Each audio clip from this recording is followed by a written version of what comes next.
and you can see the advertising industry's fingers all over this, and the different. Anyway, it's ridiculous. It's so funny because we all thought streaming was going to be one thing, and then over time it got perverted into exactly what cable was at its height, and at its peak, in its peak years. Yep. And with that sinister and evil laugh, welcome everybody to Blerdlines. This is your man Cam. With me as always is this is Big Josh. What's going on? As well as it's Professor D, feeling like in a pretty good mood, so won't be cynical or misanthropic. I'll be kind of nice today. And today what we got talking about is we have a couple industry news topics that have been coming up. The realm of TV film has been quite interesting in this last couple of weeks. One of the big stories basically has been the consolidation of all the streaming services. And we are now slowly itching towards the hell that used to be cable bundled services. Yeah, legitimately. The Variety article describes it as, it says it looks like an attempt to reconstitute cable TV. Because that's 100%. That's what it is. 100%. And it's comedy because like all things in tech, usually tech things, the way they always come at it is like, oh, we're disrupting like this industry and blah, blah, blah, blah. And usually what ends up happening is said company comes in, disrupts that existing industry, takes it over, changes it, makes all these innovations, and then slowly but surely conforms back to what the industry was, but now just as them as a player.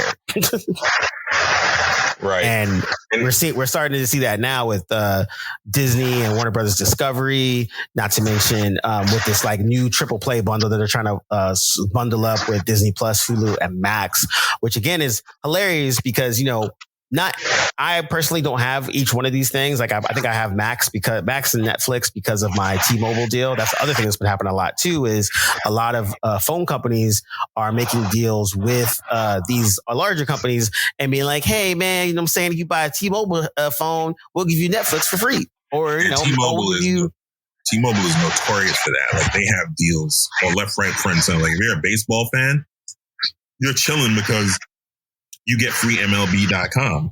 If I think there was a point where they offered Netflix for free. Yep. Like I still have that now. Like T-Mobile is probably the best bundle. To be fair, the best bundle packages seem to come from T-Mobile. Like they've figured out whatever it is they need to figure out as far as deals are concerned, and they give you a ton of freebies. It's kind of ridiculous. Yeah. And then the way they get you is they put, because I had, I think when I got switched over to T-Mobile, I had Disney Plus for free for a year, Netflix, Max, and I think those are the two. And then when my Disney one ran out, I was funny because I had just finished Ted Lasso last season. And I was like, do I really need to keep my Disney? I'm like, And I realized I watch more Max stuff because I watch all my food channel shows as well and all that kind of stuff. And so I ended up cutting Disney, and actually it wasn't too bad. And then Netflix I kept. So now, as of right now, I got my Amazon, I got my Max, and I have Netflix, and then I have my my anime with Crunchyroll. And those are the ones I pretty much just rock with. Ask a question. So wait, Ted Lasso was Apple Plus or it was Apple TV? Apple TV. Apple TV. Yep. Apple TV Plus. Yep. Okay. Oh, sorry. That's what I meant to say. I used to have Apple, and Apple came with T-Mobile, and and to Apple's credit, Apple had, I would say, pound for pound in terms of actual original television, I would say Apple probably is to their credit. They've really doubled down on trying to put out quality over quantity. Absolutely. And like I got to watch Silo, Ted Lasso. I didn't watch the Monarch Godzilla thing. I heard mixed reviews on that. Monarch is solid. I watched it from beginning to end. It gets there. Loot with Maya Rudolph, which is really funny. But yeah, so to Apple's credit, I think they took the Netflix model of original programming and did it really well. And I thought that it was a solid, I felt like, oh, this is new stuff I've never seen before. I did see some stuff that of old stuff that was like, oh, this is kind of cool. But in terms of just new quality stuff, I was like watching more Apple movies, more Apple TV stuff. Mm-hmm. Where like Disney and things like that, I would just watch my old shit. Like, oh, let me watch some Star Wars stuff. Let me watch some Marvel stuff. But of the newer stuff, I was kind of like, I guess. And then as you notice, I haven't talked about MGM Plus or Stars or Paramount. Well, why? And all of those are part of their bundling up as well with other and not just so it's not just the Warner Bros. Discovery and Disney. It's all of them. They're all coming around to trying to bundle this up so that it gets closer to structure-wise the way cable TV operated. Yeah, and this new bundle will include ABC, CNN, DC, Discovery, Disney, Food Network, FX, HBO, HGTV, Hulu, Marvel, Pixar, Searchlight, Warner Brothers, and many, many more. The other hilarious thing that they're doing is it's essentially like a cable lineup. Yep. And so they're trying to do another one with sports and smash that with Hulu, and they call it Spooloo, which I thought was hilarious. That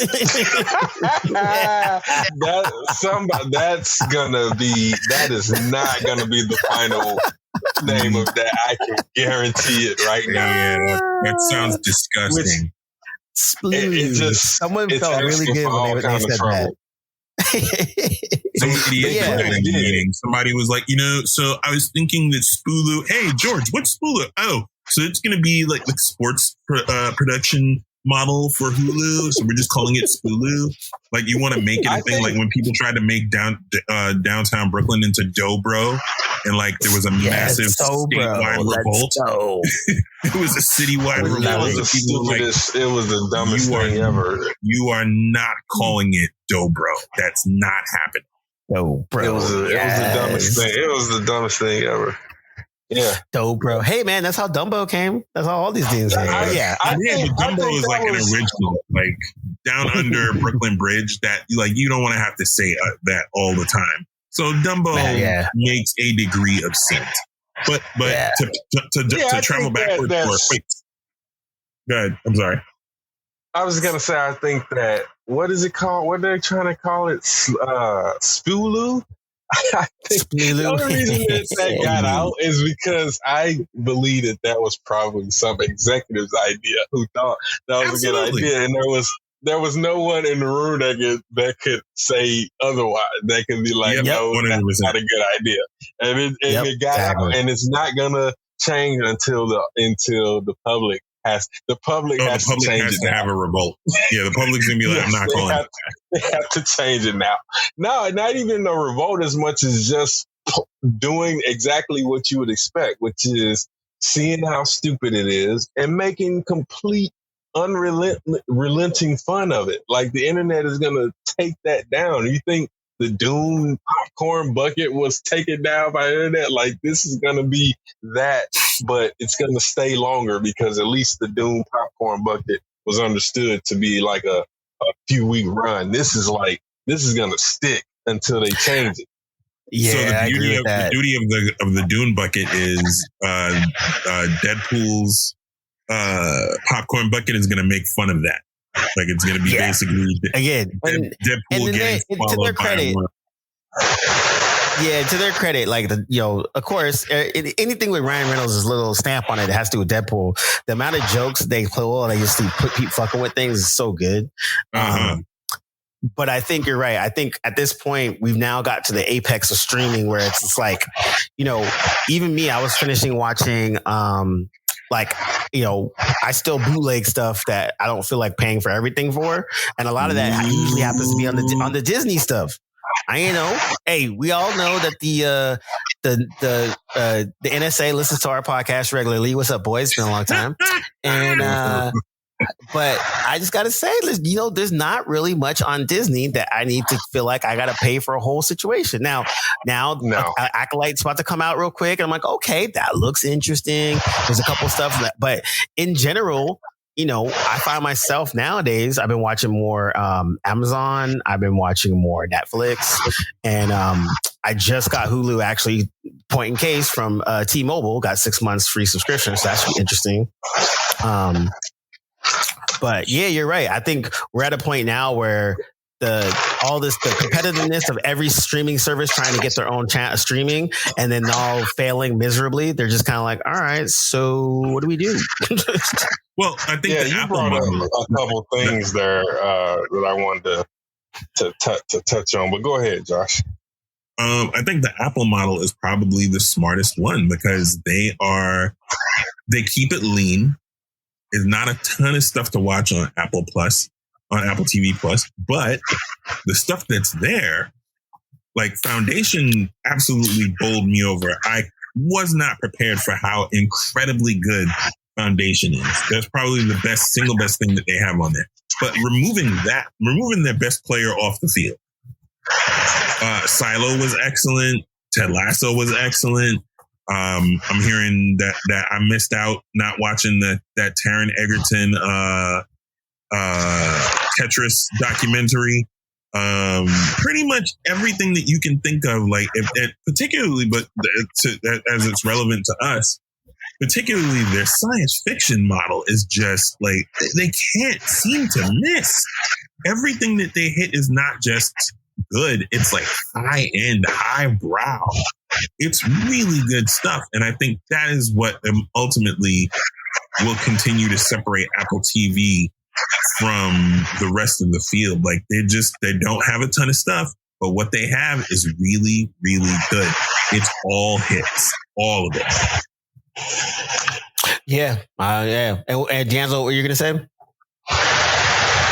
Yeah, I wanted to. So I think you're right about Apple TV. I Apple TV Plus. I can't argue with that. I have not seen watched any of their shows, but I've heard from people that I obviously trust their opinion that they're striking gold with all of especially their science fiction, sort of fantasy stuff. Monarch notwithstanding, because honestly, after seeing Godzilla -1, I don't know if I can watch any of those MonsterVerse American Godzilla movies anytime soon. But I think it's just an interesting thing that the war is over. That war that we talked about, the streaming war, and now we've gone to a post-war kind of thing where we're in peacetime, and like now the booty is being divvied up. Because now it's about trying to shore up the subscribers, right? And playing into the strengths of each platform that's bundling up. So it's smart that Disney and Warner Bros. Discovery partnering up because they have the two most comprehensive libraries in terms of overall content. And content that's not only on their platform, but is also currently on the others, Netflix, Prime, and the others. That begs a question really quick. Does that mean, does largest catalog translate to largest market share in your mind? I think only time will, I think yes and no. I think one of the strong points that that you pointed out, or both of you guys kind of pointed out about Apple Plus TV is the fact that out of all of I would say Apple Plus TV and Prime have the most appealing new program, right? In terms of their new shows are things that we want to watch and they're new in the market. Whereas Disney and Max, they have that as well. We can't ignore House of the Dragon is coming back.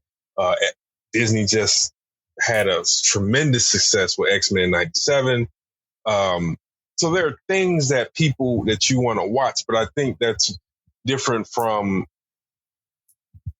I don't think that that's the reason that they're strong in the market. To go back to your question, I think okay. I think that I think I'm agreeing with. I think yes, that is a reason that they will be strong in the market. The other part that they're programming their new stuff is a reason that they're not strong in the market, because they do have a few things here and there, but it's not as strong as Amazon Prime, Netflix, and what's the third one? Apple. I don't think they're as strong as there in terms of new programming, the things that are that's bringing new audience and not niche or very marginal audiences. Because I think that the marginalization of their content is what keeps their subscription strong, because they have such a big library. But when you bundle those three together, again, if you've already been, the three of us have all talked about subscribing to Max, Hulu, or Disney, or all three. So now that whole conundrum is solved, because I think the most content that we engage on this podcast comes from those three entities. Agreed. Yeah, that's totally true. I mean, I probably movie and TV. Yeah, I've been enjoying Max a lot, actually. Specifically for the extra stuff, like the Food Network stuff. Like I watch a lot of my food shows and like Contest of Champions and my Chopped and all that kind of stuff. And then also like Max still has some really dope documentaries along with the stuff that they have coming out. And that's, it has the DC stuff and everything else, which is cute. But like, I think they have a lot of good they have a lot of good extra stuff that's not of the big blockbuster variety. That kind of so like the documentaries that you just mentioned, but also sports. I've only watched the NBA playoffs on TNT via Max. I do not go to the cable dial or like the app that's like the direct TV apps. Why? Because I only want to see the game, and like it's, even though it's live and you see all the advertisements and all that stuff, but I know I'm not going to change the channel because it's on in the background. So, I just go to the app. But that's just a very specific way that I engage in the content. But I just brought it up because, again, that's one extra added thing that is covered in that wheelhouse. Not to mention the fact that in that same wheelhouse, you will now have whatever sports deals that Warner Bros. Discovery has, and ESPN. Right. So, that's right. That's all within their umbrella of IP of the things that they own. So it wouldn't be at all surprising if you're going to start to be able to see games that are broadcast on ESPN via Disney Plus or Hulu or whatever. I doubt they'll crisscross and have them on, game ESPN via Max. I don't think it'll be like that, but it's incentive for the subscriber that, hey, here's this one bundled up thing. Yeah, it's not going to be cheaper than $50, but at the same time, if you look at where the streaming services individually are going or have been slowly marching, Prime at this point for a month to month, I believe is between $12.99 and $14.99. Allow me to toss a red herring into the conversation. How do we feel? Well, have we been engaging any of the Freeview channels? I have and have not. I'm not a fan, but at the same time, there are some things that I do enjoy, I will admit. Cam? Yeah, I've done Freevee a little bit. Like I've watched Alex Rider, which is on Freevee, actually, I think. British spy kid show kind of a thing. I've seen a little bit of their Star Trek channel where you just have Star Trek all the time. And then watch other couple random shits on there. I didn't realize that Freevee is owned by Amazon, is it? I believe so. And then Tubi is owned by Fox. Correct.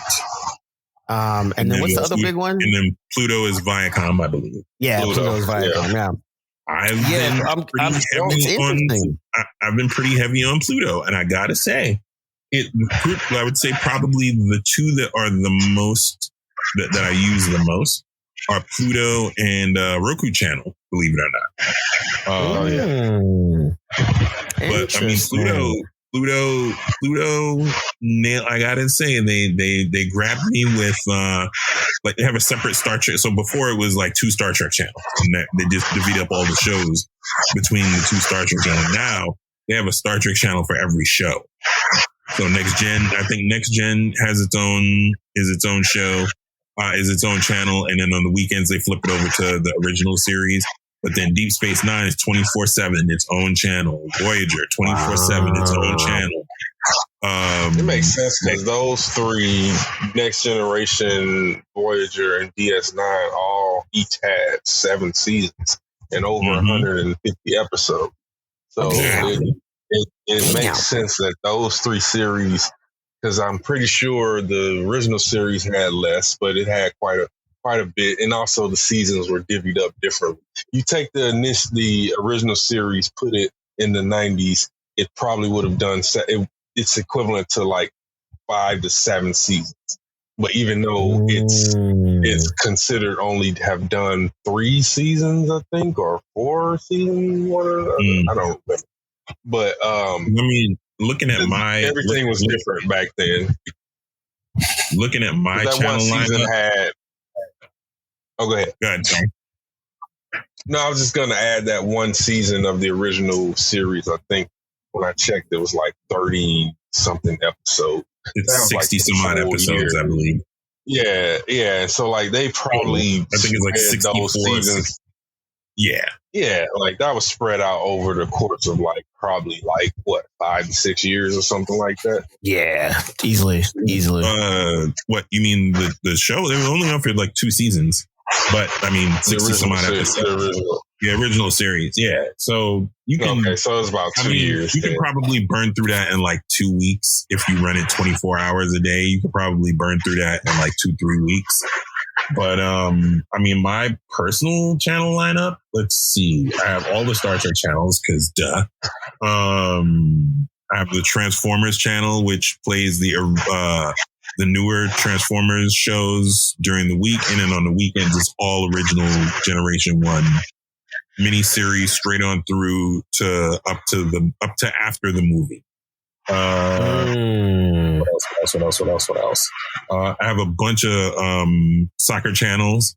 BN Sports is probably the illest because they have a bunch of sports that nobody really broadcasts. So like there's pickleball, there's something called padel that's in Argentina where like instead of the 1 bounce or no bounces like pickleball, 1 bounce in tennis, the ball bounces off the cage. There's a cage.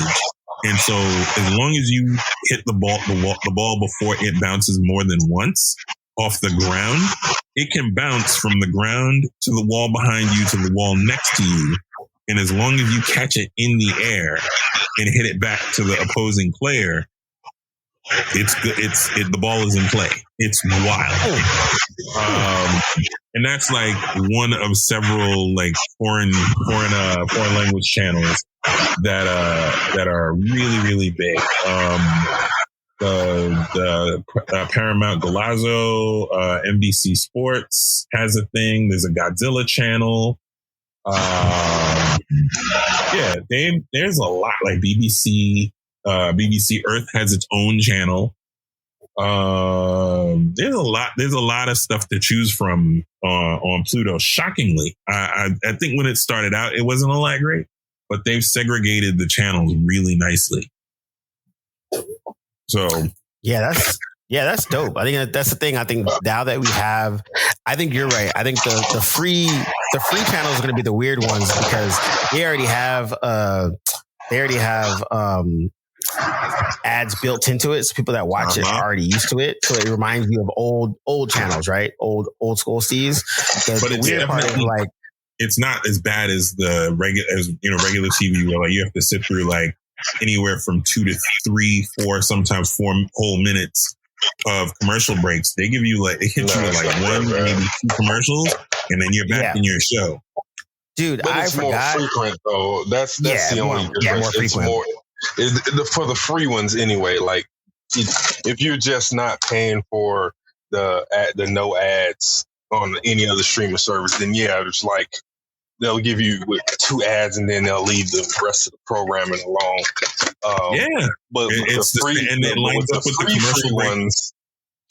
Yeah, but with the free ones, depending on what you're watching, and this is speaking of my experience alone, depending on where you're watching, you might get a whole full blown whatever the length, the runtime is, ad breaks every so because I can't remember what the thing I was watching. Oh, I was trying to watch the Forever Purge with Freebie or one of them, and I got annoyed because even though I had it on in the background, literally every so often, like every few minutes, it felt like there was like a disruption and an ad break, and I just couldn't take it anymore. And I was like, this is ridiculous. For movies, they do that. Yes, I agree. Like the channels that have that show that are air quotes movie channels, they will absolutely break in at the weirdest times for commercials. The weirdest, and it's the worst because it's easier to do that for a TV series, but when you're doing that for a movie, it's jarring if you're paying attention to the movie. Yes. Yeah, with television shows, they pretty much just follow the bump in and bump out. Yeah, because that's already formatted for it. Yep, I have Generation 1 Transformers on in the background. And pretty much, it was the old school, your Transformers will return after these messages. And then they have like the quick animation and then the bump out. And that's your bump out. And then bump back in. You now resume watching whatever the message is.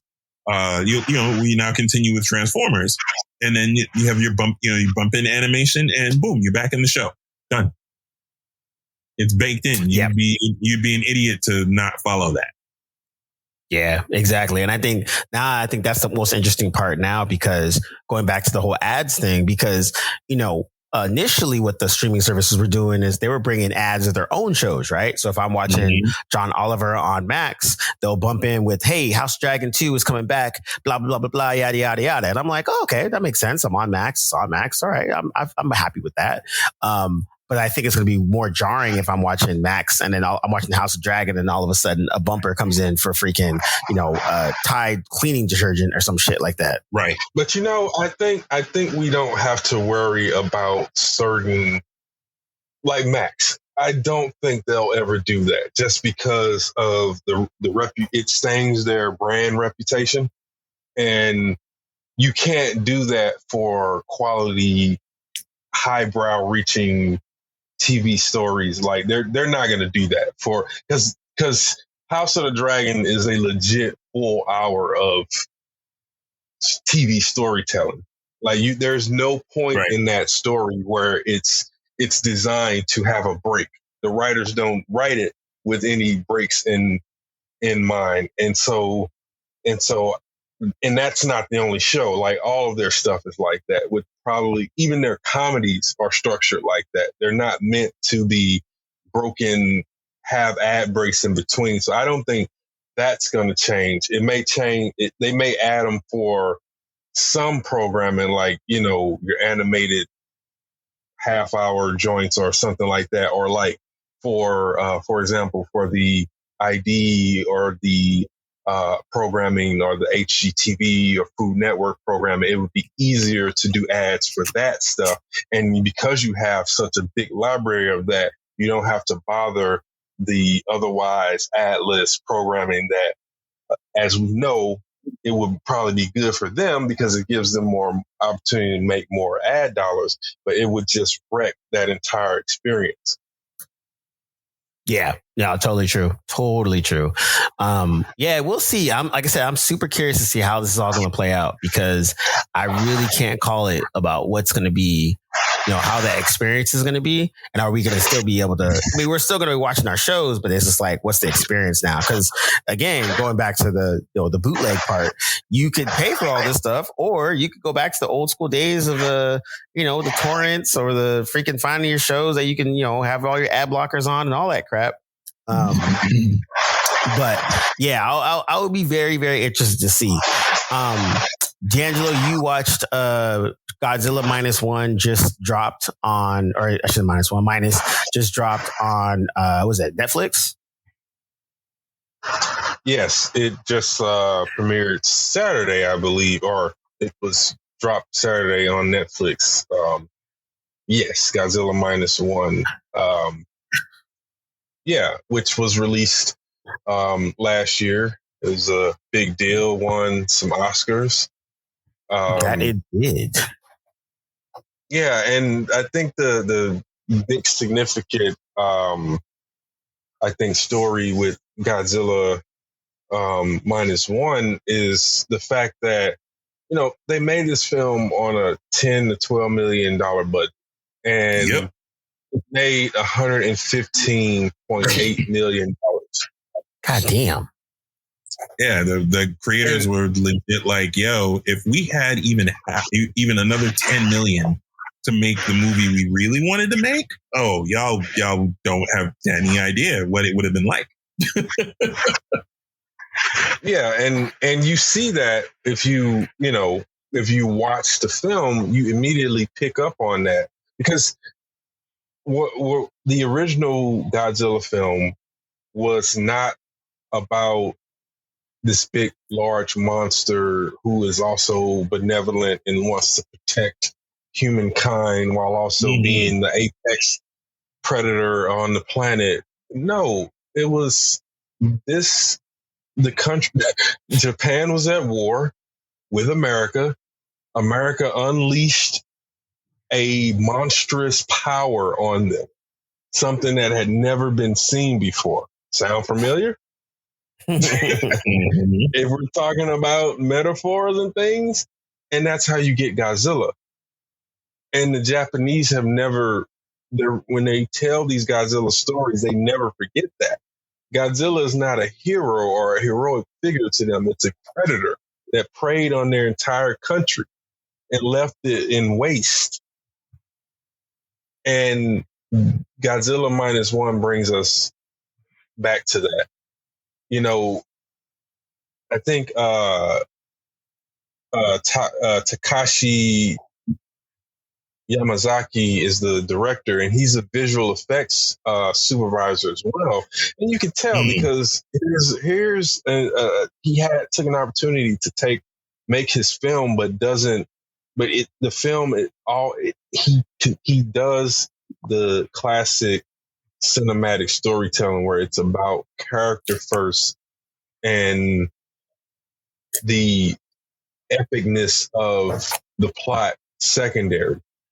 One of the story, the protagonist is a kamikaze pilot who the film starts with him deserting his post. He says, "Forget this. I'm not gonna do it," and he lands on Odo Island and saying that he had technical issues. He lied, and then that night, Godzilla attacked, and the story, the legend becomes that the Japanese people believe that Odo Island was destroyed as a result of the U.S. Bombardments. But it turns out that it was destroyed by Godzilla in the story. But it's just to kind of keep the conversation short about it, because I think it's easy to describe it as a monster film, but I think more than anything, it's a redemption arc. It's the story of an individual who was at war with who had to fight various wars throughout the movie. First, the war against the Allies, and he ran from it. Then the war against Godzilla, in which he had no choice but to run. But at the same time, there comes a point, as you like with most storytelling, when the protagonist stops running and takes a stand.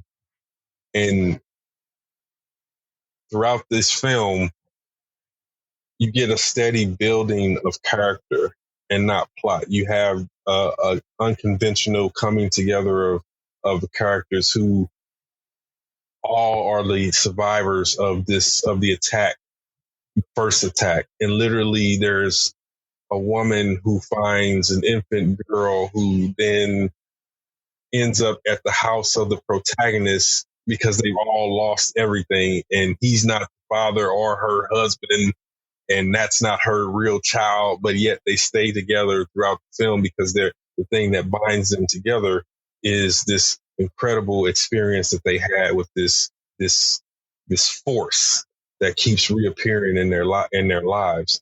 And so the film never lets you forget that Godzilla is not a figure it's not a figure to be revered. It's an apex predator, bottom line. And the film was also very careful to identify that. They identify the fact that Godzilla is attacking not because it's an evil creature, but because this is an animal in an ecosystem. It knows that it's an alpha, and it's territorial, and it's staking its claim. That's what the attack on Odo is about. That's what the attack on Tokyo. And the scientist is like, oh yeah, he's headed for Tokyo because he's going to stake that territory. Because that's a place where he can regularly go for food, and he can control it. And in that beast's mind, there might be a whole bunch of them, but humans are a threat. It might be tiny, but because there are a whole bunch of them, they are a threat. They are another apex species that he has to go after. And so that's never forgotten. It's highlighted throughout. The characters don't show animus or anger towards Godzilla. They don't look at him as this boogeyman or monster. It's as pointless getting upset about Godzilla's activity as it is of the landing of the touching down of a tornado in Kansas. And that's the way the film treats it. You can't. And I think that's dope. Yeah, you cannot rage at nature. The only thing you can do is work around it and try to find the best way to survive it. And that's what this film kept excellently doing. And he fires his nuclear breath maybe 3 times total in the film, but it is the most impressive visualization of that I've ever seen in any Godzilla film. That's all not just the buildup of the spokes coming out of his back, but the actual firing of it. When he releases it, it gets silent, and then you hear the shockwave, and you see the plum where he sent it, and then the entirety of the shockwaves comes at, like, literally rushes through the city, and you see that. So, right, it's not a laser. There's an impact. There's an impact of nuclear level heat, and then there's the ripple effect and the shockwave. That makes total sense. That's always, believe it or not, that's always bothered me about God from a detail standpoint. Like focused heat doesn't operate that way. That's not how focused heat and radiation operates. That's crazy. It was amazing. It was like it looked like every time he fired it off, it looked like it was almost like Oppenheimer. Remember in the scenes with Oppenheimer when they first test the bomb, and it was like that. You see him, he builds up the audio, it pumps it up, and then as soon as he releases it, it goes like almost like a muffled silence, like all the sound is sucked out of the room, and then you see the impact, and then you see the wave, and then you hear it, and then you hear it, and then you hear. this is the first time I've legitimately been afraid of Godzilla. Wow. This is the first time I watched the film and I've said to myself, if we ever had to deal with something like that, it is the end of us. And they're showing us why. Wow. And they're not like, even his movements were more like monster-like and grounded. Like he was moving like it was like a proportion to something his size. His size, exactly. Like it was like a mountain literally moving. Like every time he stepped, shockwave. Anything 100 feet in front of him is getting picked up as if lifted up by a gust of wind. Like it showed you the force that figure is. And again, like I said, it was the first time I had that moment where I was like, yeah, this version of Godzilla is scary as hell. All right. Well, I gotta keep that though. Yeah. I was into it. I enjoyed every moment of it. But it's the first time I watched the Godzilla movie, other than the original one, where I said, that mother is terrifying. Like tsunami coming down, barreling down on a beach, terrifying, and nowhere to go, terrifying. Like that's what that Godzilla in Godzilla -1 was. So is it set present day or is it set back in the war? Oh, it's set in post-war Japan, so in the 40s. Okay. It's not. Yeah, it's not. It's keeping it in that same realm that the Japanese storytelling always is, which is right after the U.S. dropped the bombs and filled that country, that area with radiation. Then Godzilla rises. That's dope. I mean, so it's interesting because, like, I think when it won an Oscar for, was it visual effects or something like that? Yeah. It was one of those things where it was like the response of it was like, yeah, duh. But then also was also like, it also probably should have been in other categories that, big monster movies aren't in. And, us on the pod, we're all about the subversion of the typical norms.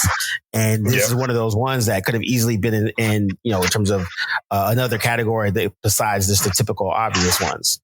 I think it could have been in the foreign film category. I think it could have been, and it could have, the screenplay could have been considered for best foreign screenplay. Like there are a lot of categories other than just the visual effects that I would have considered this film for, because I think it wasn't trying to be a monster film. It was trying to be a human narrative and showing how these large scale events affect the everyday human experience.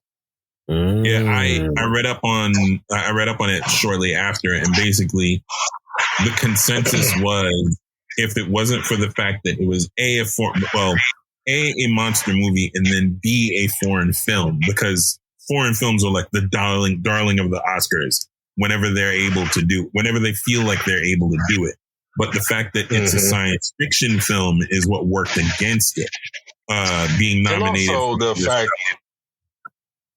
I agree with, and I also think that it's the fact that the works of the Monarch Monsterverse have gummed up the works for Godzilla movies in the last 5 years, right? So Gareth Edwards' film from 2016, 2015, 2017? 2015, I believe. You know what I'm talking about. Yeah. The Gareth Edwards film was the first American film that actually came close to the Japanese way of telling that story. But obviously, at the end of the day, it's an American production. So they got to have the evil monster for Godzilla to fight, right? It can't be that Godzilla is just this force that isn't good or evil, but it just is. It just is. Like again, I always use weather but you didn't think Katrina was evil after New Orleans, right? Because Katrina did behave the way storms behave. It could have been, it would have been, if nothing was right there, it would have still behaved that same way. It just so happens that a lot of life was there and people were there. But there's it ends up reading as blatantly obvious that it wasn't the storm that's the bad guy. It's the lack of preparation, exactly. The lack of prioritization. Not to go too far down that road, but it's the choice of lack of preparation for a for a predominantly black area.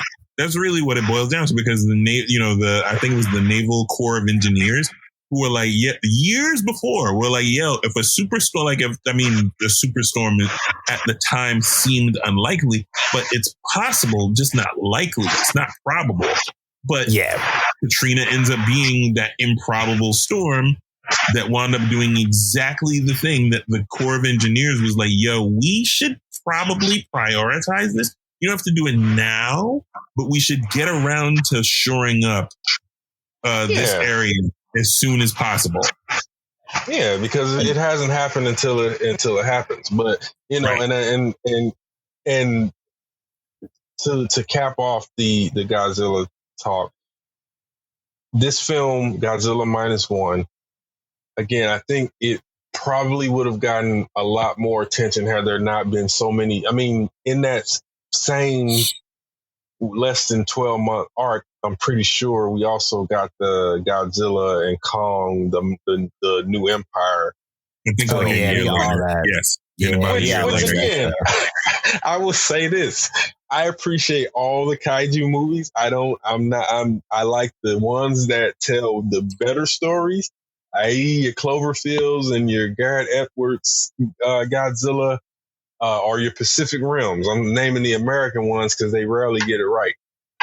And then but the ones that to me do it the best are still undisputedly the best are the ones that come from Japanese production. That makes sense. 100%. The others can rise to being good, but they are never great on the level that Godzilla -1 is great. That is very much an example of ingenuity when it comes to big budget filmmaking. I cannot believe still, as I sit here and talk about it, that was done on a $13 million budget. Yeah, that's dope. That's so dope. That's how jaded we are as Americans, that it's hard to even fathom a production like that being pulled off and not being able to see the flaws in almost every time, every change of scene or every camera angle. No, it's like that looks like they spent at least $80 million on it, but they didn't. But that's the key component right there. It can be done. I think in this group specifically, we know it can be done for less. If you have the right people, if you can pull off a Babylon 5 with just J. Michael Straczynski writing the show, if you give it enough time and you give it enough care and you give it enough of the things that matter, you don't need an ass ton of money or a room full of writers doing the work.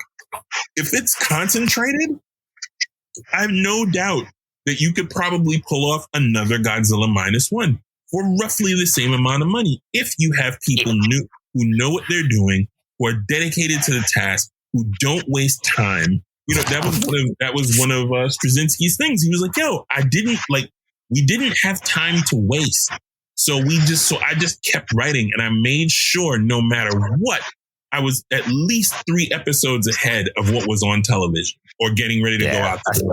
Yeah, but that just goes back to workflow and everything else. So the funniest part is in stark contrast to a Oscar-winning film, I watched Fall Guy with Ryan Gosling and Emily Blunt. And who else? Oh, you know who else was in there? Stephanie Shu of Everything All at Once. Nice. Okay. Put in the work. Also from Ted Lasso, the main ball club owner, who was also in Game of Thrones. I always forget her name. Hannah Whittingling, I think. She's awesome. She's wearing She's wearing a brunette wig. It actually wasn't that bad. But anyway, so Fall Guy was the remake of the beloved 70s TV show that my dad watched religiously, along with 80s. It's 80s or 70s? It's both? 80s. All 80s? I had no idea that was the case. Huh. Yep, I didn't know it was a remake. So it's, my dad watched Fall Guy, Spencer for Hire, Rockford Files. Watch your mouth. Hold up. Who am I? Oh, what's Telly Savalas' one? Kojak. Damn it. Kojak. That was the 70s. Okay. So Kojak and Equalizer are 70s, right? Kojak was late 70s. Equalizer was early 80s. Okay, so I'll put them all in the rank because it was the late 70s, early 80s stuff. But Fall Guy was definitely part of it. You better speak with Revere when you talk about that show. All amazing shows, by the way. Spencer High, shout out to Hawk. But yeah, so they basically made it. And the dude that directed Bullet Train, he's the one that did it, who also was part of the John Wick peoples. He's a former stunt guy. So this was near and dear to his heart. He used a lot of stunt people. I think I might watch it now. When you and so honestly, Bullet Train is so ridiculous that exactly. Okay. So I would say the reason why you mentioned Bullet Train, because it has the same tongue-in-cheek funness that Bullet Train had, and a reason why I liked Bullet Train because it was ridiculous, but it was fun. Everyone that was in the movie was having fun. Every actor that showed up, you could tell there was a little glint in their eye, a little spring in their step. They're like, I really enjoy being on this set, making this movie. And everybody knew it was stupid, and everybody was okay with it, and everybody was along for the ride. Yeah, and it never stopped being stupid, and I loved it. Exactly. That's exactly it all the way through, 100%. And honestly, and I think we need more of that. I think he's been doing a good job of keeping that same thing. So Ryan Gosling is a lovable loser. Emily Blunt is the, she falls for him or whatever. There's basically a big accident. Dude, that's what's his name? Aaron Taylor Johnson. Kick-Ass / Quicksilver / now going to be James Bond. Craven. He's going to be Craven. Oh, wait, he's the new Bond? Yeah, man. That guy's the new Bond? Yep. That's the rumor. Yep.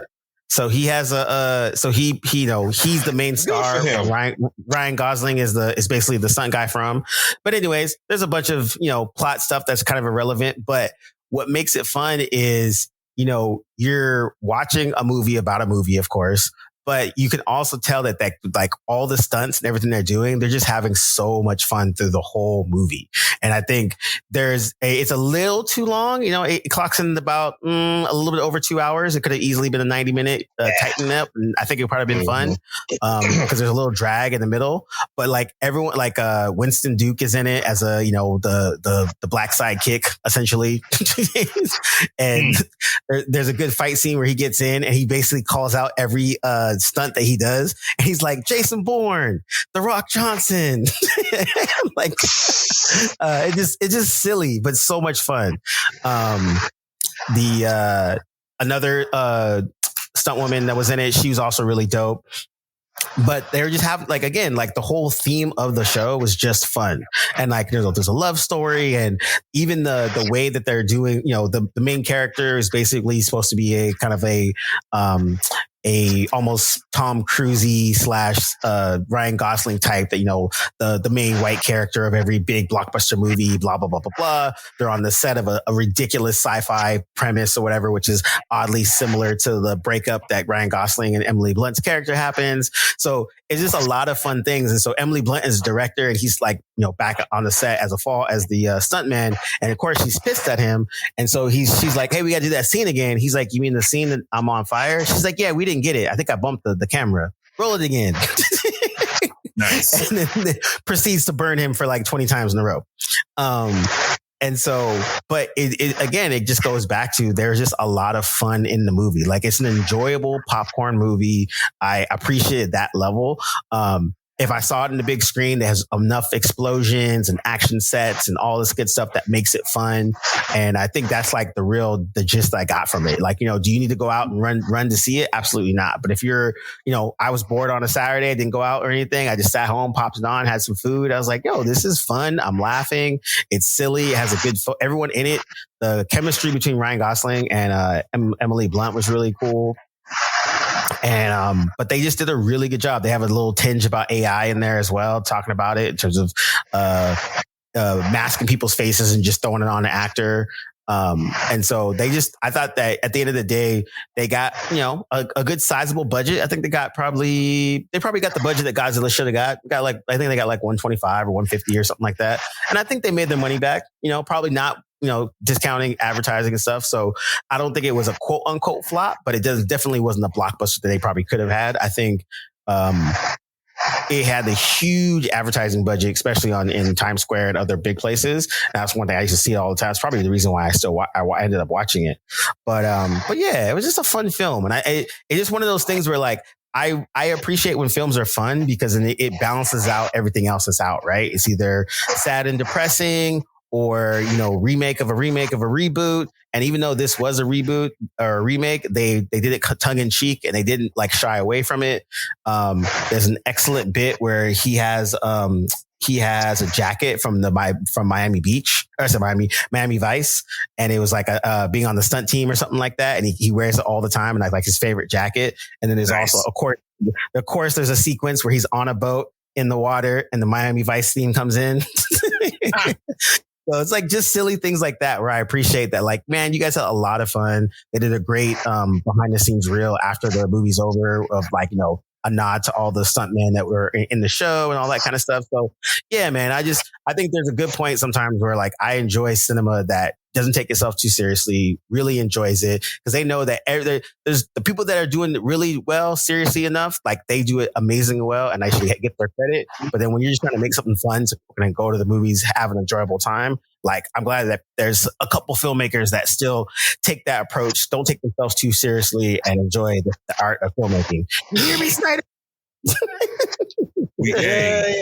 Why? Why? Yeah, we won't dignify it. He who shall not be named. But yeah. He who shall not be named that you named? No. Yes. No. I gotta take my dig when I can. But anyways, the other thing I thought about though too was, would this have been good if they would have just released it like on a Netflix or Apple or whatever? Sadly, I think this probably could have been a streaming exclusive and probably would have done better. I think. 100%. I could see that just by looking at the advertising. Yeah, I think that's the only thing I'm at this point now where I'm starting to see the difference now between this should have been a streaming to this could have been a big budget. Like a Furioso, yeah, make that shit in theaters, let's experience the whole joint, whatever. But a Fall Guy, I'm like, y'all could have went straight to Netflix or Max or something like that, and it probably got the same amount of eyeballs and probably more acclaim for it. Because I thought it was, I confused it with that movie that Ryan Reynolds was in a few years ago. What was the name of that? I thought it was like related to that. He was in a movie. It was things about the Netflix joint. Or is it about superheroes? Or there he was like one. There's one that was Free Guy. Free Guy. Yes. Yeah. I thought it was the same thing. I watched that in the theaters with my mom. She loved it. That was a good movie.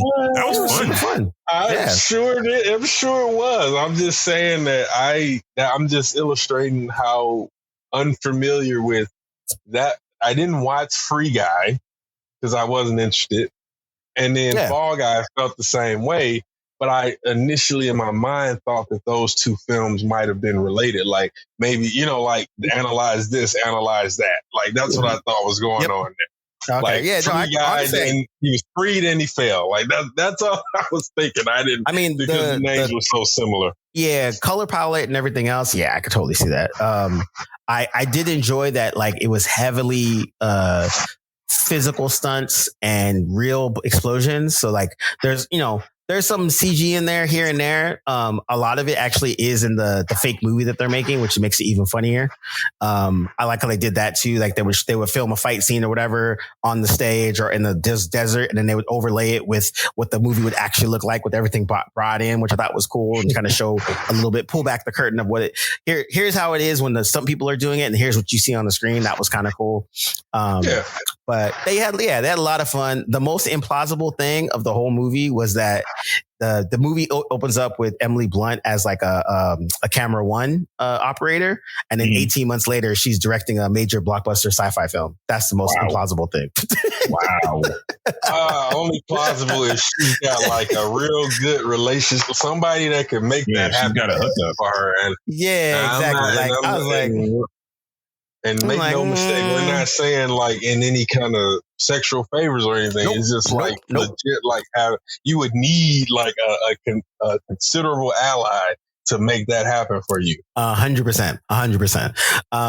But yeah, like overall, like it was, like I said, like you said, it was just a fun movie, and I think I'm glad that it's a genre and a place that needs to still be around, and I think I'm glad that it got made.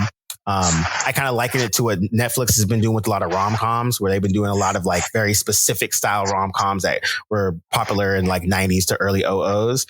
And like, are the movies good? Debatable. But are they entertaining? Totally. They're fun. And, you're not going to think about it much after you watch it, but you didn't feel like you wasted time. And I think that's way more enjoyable than something that, takes itself too seriously and ends up being just really like a big waste of time. So yeah, man, Fall Guy is a good throw on the background movie and get your little, and to the credit, all the stunts and the fight scenes was fun. It was super fun, man. Super, super duper fun. But I'll end that with final words. Josh, what's your final word? All right, I'm gonna go completely random because it just popped into my head. When the Fantastic Four movie happens, if Namor is not hitting on Sue Storm relentlessly and just with complete and total disrespect and disregard for Reed Richards, I don't want it. Moving on. Hopefully they cast somebody with a little bit more charisma. Yeah, exactly. Because I don't see this. I think they're going with Homie. Oh, really? Did he resolve all his whatever issues he had post Black Panther? I think they've successfully buried it. I don't know if he's resolved them. Okay. But homegirl from the last two Mission Impossible movies, the English blonde is going to be. Oh yeah. She's also in Hobbs and Shaw. She was Shaw's sister. Right. Yes. He's not trying to violate. If he's not trying to violate, I don't want to see it.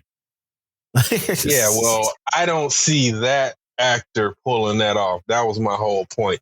I don't know if he's still in or out, but I don't see him pulling that kind of personality out of the character because, I mean, it could have been the writing. It could have been a bunch of factors, but that version of Namor was a kind of a blank slate more than he was someone that speaks of this ladies' man, playboy type personality that you describe. It's less about being a playboy, in my opinion, and more just like an entitled print. Like, I'm the prince of the seven seas. How am I not pulling this woman? This is really basic. Like, no woman has ever said no to me. So, like, what's the problem? My point stands. My point stands about. I don't see that actor pulling that out. That's all I'm saying. Fair. Good point. I see that. D'Angelo, what's your final word? I'm looking forward to the new season of House of the Dragon. And I might even start watching Star Trek Discovery soon because I'm almost certain I've held out long enough for there to be at least double-digit episodes or close to it. Yeah, I think it's done. Right? We should be up to 10. Yeah, the finale's about to drop, or it just dropped, or something like that. Yeah, I think you're right. I'm too behind, so I don't know. Excellent. Everything is happening as I have foreseen it. But I'll tell you this much though. This has been so far. Again, I'm not finished. I'm not caught up.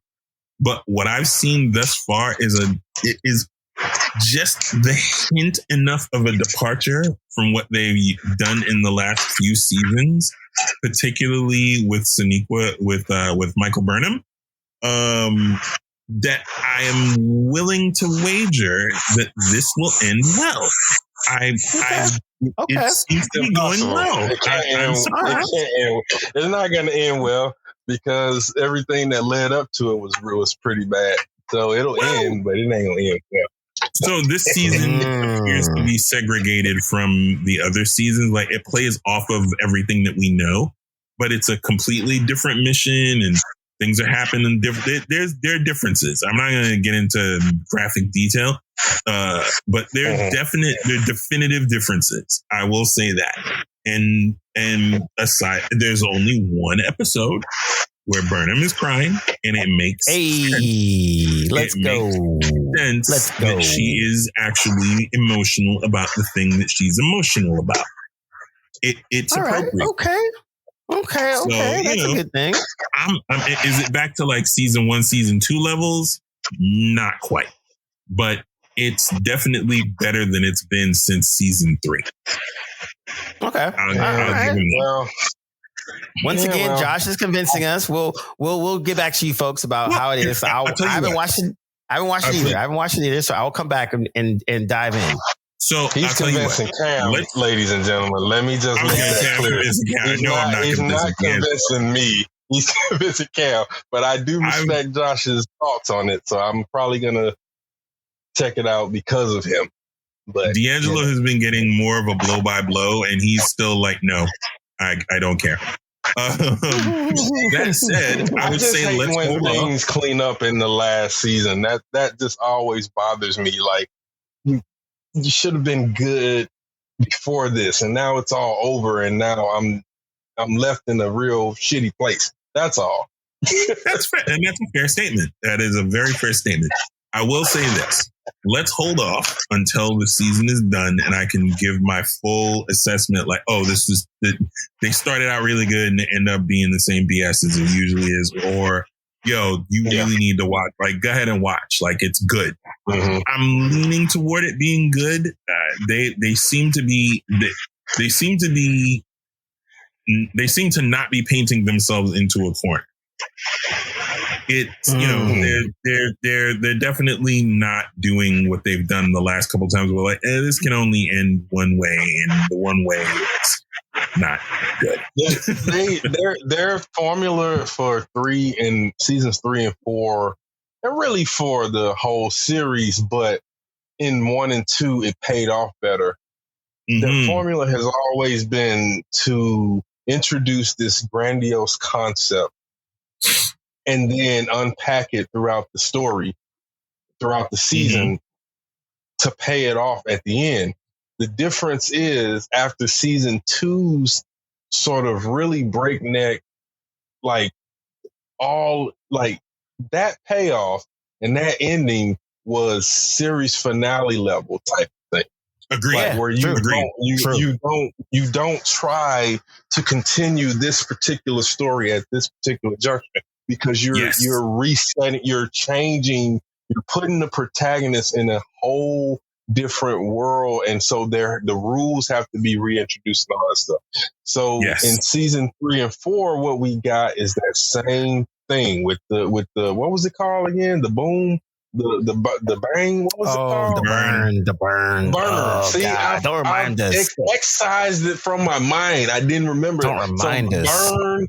And that species, the thing that happened in the season 4 with Brooks, the whales? Planet being destroyed. Oh, the other thing. Yeah, the Pergil of Star Trek. But more, they seem way more civilization building than the Pergil were in Star Wars. But they introduced that big concept they introduced that big old concept, and then to pay it off with, after all of that, it was just an accident. We didn't know what we were doing. And it's the same thing with the burn. It's like, it was just this orphan kelp. What, I forget the race. It was just an orphan Kelpian kid that had a bad day. Had a bad day. That had a real bad day. And that had a fit. Bro, that had was a the fit. worst. And he caused all the deridium to explode in the ships across the galaxy. The worst. Across the galaxy, people. The worst. And I didn't see no Klingons. I'm still mad. Anyway, Steve, you're going to get me upset. Well, the Klingons we saw, we were very disappointed. But apparently, in the future, though. In the future, they're gone. Apparently, in the future, they've just been very upset about that. They self-annihilated, apparently. I have not. Wow. I have not seen not even a grunt from a Klingon on the show thus far. Yeah. I didn't want to after the first, the earlier stuff. The early stuff when they made them lizard people. Like I didn't want to see any more Klingons from them. It was thankfully with Picard and Strange New Worlds that they actually reminded us like, this is what the Klingons are, not that stuff you saw over there what those guys are trying to do. Yeah, exactly. And to wrap that, like I actually did watch, I was on a plane and they had Paramount on as their main like video service on. And so I was watching the Discovery when, Michelle Yeoh's character comes back and recruits Tyler into the Section 31. And I was like, man, Michelle Yeoh in Star Trek, one of the best things they've ever done in any of the series. Just agreed. It's pure joy. And she just loves being the evil person, like with a slightness of nobleness. Like, yo, she just, her character deserved better though. 100%. I totally agree. I hope that the movie that they make for Section 31, they can't do a show anymore because, she's big now, does it justice because she just has so much fun in that role and that character.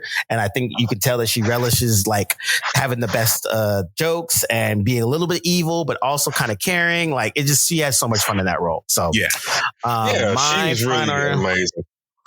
So my final word, it comes to the subject of vampires. I am not a big horror fan in terms of just like horror genre, movies, films, video games, any of that stuff. Vampires is not my, horror-ish thing, but it's still cool. So in Marvel Comics right now, they have this big crossover event called Blood Hunt. It's basically vampires and Marvel and blah, blah, blah, blah, blah.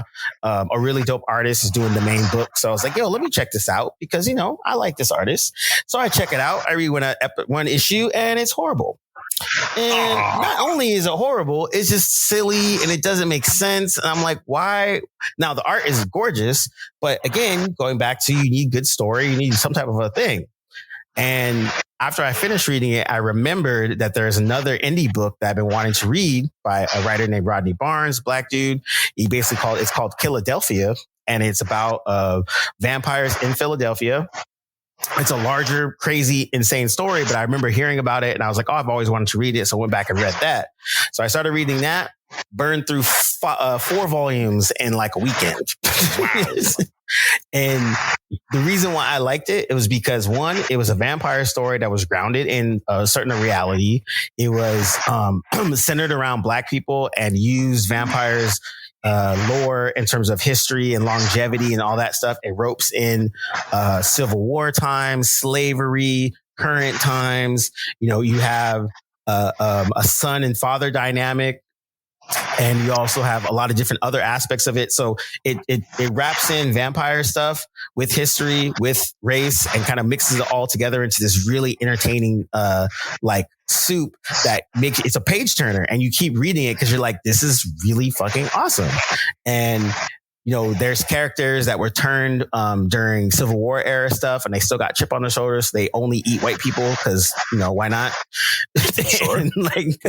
and then but there's also a tinge of American history in it too. And so, but it was just a really well-crafted world where anytime a familiar creature or god or mythical figure gets introduced, it makes sense within that world. So when they introduce werewolves into it, it doesn't seem out of left field. When they introduce different types of gods, like the spider god Anisi and another Yoruba god and other things like that, it doesn't get too heady with it, but it does it in a way that makes sense within the world that they're building. And so it was just a great story at the core, but then also amazing world building where you're like curious to see how they're going to play stuff. And when a twist happens, you're like, okay, I didn't see that coming. And I like the way you guys went with it. So, Philadelphia, that's by writer Rodney Barnes. It's really, really good vampire story that centers around Black people. And that's another thing, you know, a lot of vampire stories. We don't really have too many black vampire stories. Shout out to Interview with the Vampire, where they just, you know, trying to did is it the dude from, Game of Thrones? Grey Worm? Yes. Is he the main character? Yes. Yes, Raleigh Richards, I think, or something. That's his. Yeah, he goes by a couple names because he's also like a rapper, or something like that. Yeah, that's why I say that's why I say Grey Worm, because I know he has like 5 aliases. So yeah, you don't really see that many Black vampire stories, and this is a really, really good one. That and one of the other interesting part that I would say that I like about it too is it's an independent comic within the Image blueprint print, but they have cameos from other indie books, and it makes sense. And so we've talked about Bitter Root on here a bunch of times. Don't worry, we're going to do a review of it one of these days. It'll happen. But they use a character from that book into this, and it makes total sense. Another major Image, well-known character comes into the book, and again, makes total sense. So they just did the writer just does a good job of world building, a good job of subverting the typical vampire narrative, and then also centering around Black characters and having a more diversity about it that isn't cheesy, isn't dumb, but also makes sense. So yeah, it's just super fun, and I was really impressed with it, and I'm really excited for the next chapter. But yeah, Philadelphia, go check it out. Comic book, some Black vampire shit, and it was dope. Sounds dope. Yeah, man. I was super, super excited. I was like, yeah, Marvel, step your game up. Step your game up, bro. Step your game up. But yeah, that's Blerdlines for today. Thanks for everybody listening. Also, don't forget, you know, we are on Spotify, Apple's, and all the other streaming services. You want to follow us. Don't forget to rate us 1 to 5. 5 preferable, 1 we understand if you didn't like it. But yes, be truthful, but definitely rate us, tell a friend, all that good stuff. We got a lot of things in store coming up. This is gonna be an interesting summer for us. But yeah, we'll keep you posted. We'll see you guys later, and peace. Later.